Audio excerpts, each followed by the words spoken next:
Well, John, welcome back. I suppose that's what we have to say. You must feel it's a totally different club from the one you left. Yeah, it's nice to be back. Obviously under different circumstances this time on a permanent rather than a loan. And as you say, it's been 6 years, and I was talking to a few people earlier about it, and there's been a lot of changes sort of off the pitch. And the club's obviously in a much better position now than it was back then. And I'm just delighted to be back. It's a good opportunity for myself and my family, and I'm really looking forward to getting started. Yeah, you wanted to come back down south predominantly. Yeah, that was obviously a part of the factor. My fiance's family live in Brighton, which is not far away, and we're expecting our second child next week. So it was a factor, but obviously I felt like there was a lot of other reasons why this would be a good move for me. Obviously working under Kenny again, a big factor, and a team with big aspirations like myself, and trying to move in the right direction to go to the next level. Yeah, Kenny gave you your debut at Millwall, didn't he? Yeah. When I was 17, Bristol Rovers away, I remember it very well. And yeah, so I worked with Kenny sort of from a 16-year-old to 20 years old. Gave me an opportunity, played a few games in the Championship under Kenny. Sort of really gave me my first taste of first team football, and I'm forever grateful for him for that. And I always thought that there'd be an opportunity maybe one day down the line to work with him again, and fate has brought us back together, and it was a big part for me coming here. We're saying this is a different club, but of course you're a very different player from the one that left here. I think the last game you played was against Torquay United, and you've blossomed so much. Yeah, I think I come here and I was a young boy. It was my first ever loan move. There was a lot more to follow as well, but it was my first one. I was quite young, inexperienced. To be honest, coming here as a 21-year-old that's only played a handful of games, it was a bit, not intimidating, but there was a lot of pressure, which at the time I probably wasn't able to handle as well as I can now. I'll be coming here and there'll be pressure, but it'll be pressure that, now that I have experience, that I'll be able to handle. I'm really looking forward to playing here. I've enjoyed playing here when I've played for other teams, probably not to the Portsmouth fans' delight, but now the shoe's on the other foot, and I'm back playing for them, and hopefully I can score a lot of goals here at Fratton Park. Yeah, when you came to Fratton Park for Doncaster, did you get that extra skip in your heel? I'm not sure really. It wasn't like I tried any different, but I think for any team, Doncaster and Portsmouth have been on a similar sort of pathway from when I joined Doncaster. We were both in League Two, both got promoted, and then we've both had the last few seasons in League One together. So we've played a lot of times against each other, and I think every team sort of in League Two when we was there and then League One knows that Portsmouth away at Fratton Park's a very big game, and you need to raise your game to get anything out of it. And I was speaking to Mark and Kenny about it earlier. I was reading off the games that we've had here at Fratton Park, and they were difficult, but Doncaster got a couple of good results here, and as you say, it's a big game for people when they come here. So you have to be, obviously now being a Portsmouth player, you have to be ready for people to come here to show that they don't want to just turn up at Fratton Park and get beat by 4 or 5. It's going to be, every game's going to be tough. But I wouldn't say we raised our game anymore for it. I was just lucky enough to score a couple of times here. So, did you feel you got a real chance when you were here last time? You only played a handful of games.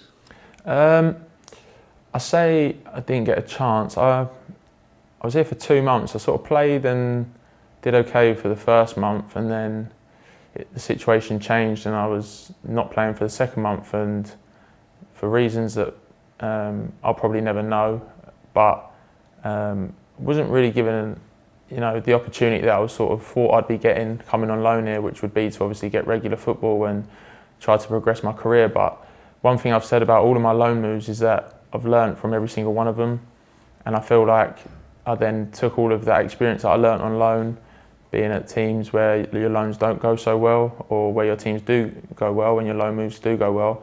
And I took that into Doncaster Rovers, where I've had 3 years, and to be honest, I've had so many more highs than lows that I can't even speak how well I feel like I enjoyed my time there. But obviously all things sometimes come to an end, and this is a new challenge, and I'm looking to take my form that I've had in sort of the last 3 years of stability into coming here at Portsmouth. Yeah, it did seem to knit together for you at Doncaster, didn't it? A London boy goes up to Yorkshire and is an instant hit. Yeah, I felt like it was the right move at the right time. I felt like a move away from London and a pure concentration on football, no distractions of, friends or, going out and, just doing things that, nothing bad, but just pure concentration on football. I, moved away with my partner at the time, who's now my fiance. Fresh start for us on and off the pitch, and we just said we're going to just see what happens and see how it gets on. And as I say, it was the right time for me, and I couldn't have imagined it going any better. First season was obviously fantastic in League Two, got promoted very early on, obviously pipped to the title by Portsmouth, and a lot of goals. Continued in League One in the first season under Darren Ferguson, sort of stabilised there, and then again a progression last season under Grant McCann and get into the playoffs with another fantastic goal return and a couple of Team of the Years and Player of the Years and nominations for Player of the Year. It's been a good 3 years up there, and I feel like I achieved a lot, but that's obviously down to the teammates I had around me and the staff that I had working for me that believed in me and gave me the good opportunity. And as I say, now I've come to Portsmouth. I'm with a manager that knows me very well, albeit when I was a bit younger, but I think he's watched my development over the last few years, and I see myself now at 27 as, going into my prime years where I want to be scoring goals here on a regular and trying to get the goals that get us promoted. Because you always had that goal-scoring instinct in you. I remember you scored one at Oxford in the Johnston Paints Trophy. So we could see what you had in you, and you got the chance at Doncaster, I guess. Yeah, it was what I was needing, I felt, was consistency, which was playing sort of week in, week out. There'd obviously be games where, if you didn't play well, you'd maybe get taken out of the team if you're on loan because there's other players there. But I felt like I was given the opportunity to have the confidence put into me that, okay, he's had a bit of an off game, but we know what he can do. We'll keep him in for another game. And that gives you more confidence. And then hopefully you can nick a goal or two, and then it sets the wheel going again. And, no one's guaranteed to play every week. No one's, expected to play every minute of every game. But in my time at Doncaster, I almost did because I had that belief and faith put into me. And that gave me a lot of confidence, and I was able to perform to a high standard, worked extremely hard for the team, and I felt like I got some good rewards from it. I mean, 26, 15, 26 in 3 seasons, almost a goal every other game. That's quite phenomenal. Yeah, it's good, but as I say, I've played in a good team with some good players, and I've been spoilt really because, as I say, I went there and I did feel a lot of love instantly, and that was what I needed at the time. I was, passed from pillar to post on loan. I then found somewhere which I called home and was able to settle down. And as I say, off the pitch, I had my first daughter up there. It is a home from home, but moving back down south now and getting a new chapter of my career started. As I say, this was the right time again for me to come down. I feel like it's going to be a good move for myself and for my family, and I just can't wait to get started, and I'm glad that the first game's rocking around Saturday. What's Kenny said to you about systems and how you actually fit into that system?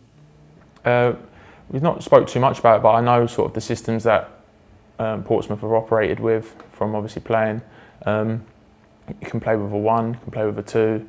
There is different options there. There's obviously a lot of good players in attacking areas. There's good players throughout the squad, but I definitely feel in forward areas there is different options for different games. So obviously the manager will have tactics which he'll need to use at different times throughout the season because League One's very testing, along with obviously if you get a successful cup run like last season, you will be tested and you will need a squad. I think Kenny said earlier, 63 games last season. I think Doncaster had something like 55, 56 games. So to be someone that plays every minute of every game, it's going to be quite rare. So you need to have a good squad of players. You need to have good players and good options in good positions. So I feel like we've definitely got that here. Did you ever set yourself goal targets at Doncaster every season? I tend to set targets, but I always keep them to myself. Yeah, that's what most people say. Yeah, everyone seems to say that so that no one knows if they fall short, yeah. No. No, obviously you set targets, you sort of see where you think you can be, and I always sort of set short, middle and long-term targets throughout the season to what I'd like to try to achieve, and I always reevaluate, at the halfway point. If you're a bit ahead of schedule, then, you turn it up a bit to try keep them standards, and if you're a little bit behind, then, it's about reevaluating and being, honest, because it doesn't always go how you expect. So, but I feel like my targets have been set in my own head. I know what I would like to try to do this season, and as long as I can achieve that, I'm sure that Portsmouth will be in a great position come the end of the year. You must believe Fratton Park is the setting for you to score goals, though. Yeah, one big thing for me was that I didn't score at Fratton Park when I played for Portsmouth. So it'd be nice to come back, and I really look forward to scoring that first goal at the Fratton end, because it's not happened. And even my goals against Portsmouth have been down the other end, so I'd like to get that one off me back as soon as I can, get a goal at the Fratton end, and it'd be nice to have 15, 16,000 fans cheering for me rather than give me a bit of stick. So, listen, I know they will, and they wanted a Marquis signing, and we've got a Marquis signing, but listen, that'll do, mate. Yeah. Thank you. Thank you.